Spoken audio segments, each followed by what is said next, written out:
The weeks leading up to the twins' birth was a great time. We got little Cowboys onesies for them, and he bought me a James Avery bracelet with the charms, and it had 2 little booties, and we were getting excited, and it was a good time. When we found out the babies were going to be born prematurely, it was immediately before they were born. I was in labor, and so they told me that I had to have them. We needed to go to the OR now. And so Joseph just looked at me and he told me it was going to be okay. Whatever happened, it was going to be okay. The delivery of my children was very silent.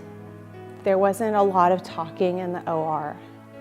There were no babies crying. I had to look over at Joseph and ask him, are they alive? I remember going to look at them briefly, but I didn't want to leave Kelly's side too long because I was scared, frankly.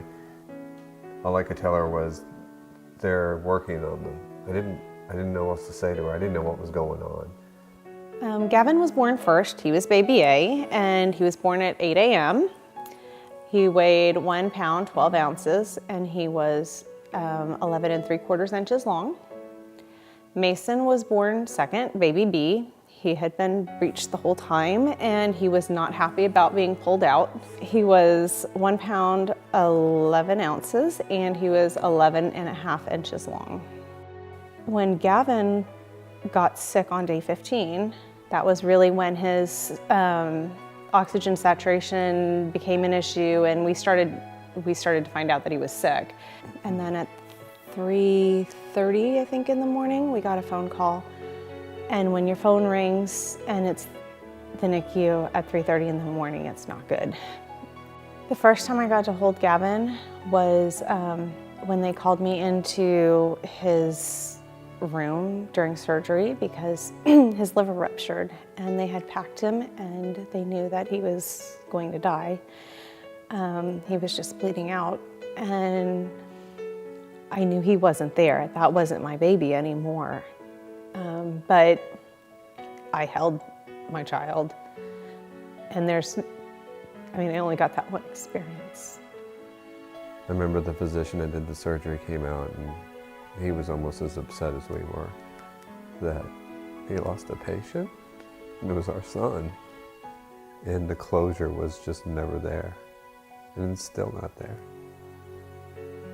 When Mason came home from the NICU, he was about the size of a term baby. He weighed over 8 pounds, which is incredible considering that he grew all outside of the uterus.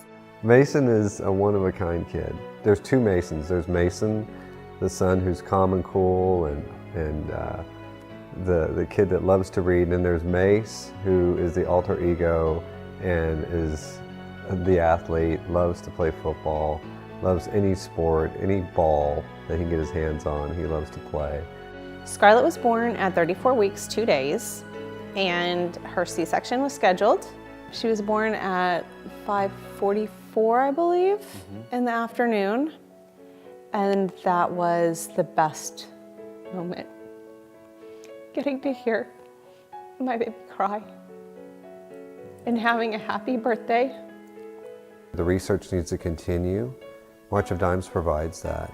How can we stop prematurity? What can we do? It's a never-ending fight, and I think for March of Dimes to continue what they need to do, we need to support that, and that's what we do. We support March of Dimes, not only from a financial commitment, but from an emotional commitment, and it's needed. Sometimes as a society, you get caught up in the dollars and cents of each individual program without thinking long term. How does this affect our society, and what is the cost? And the cost of prematurity is staggering. Thank you, March of Dimes.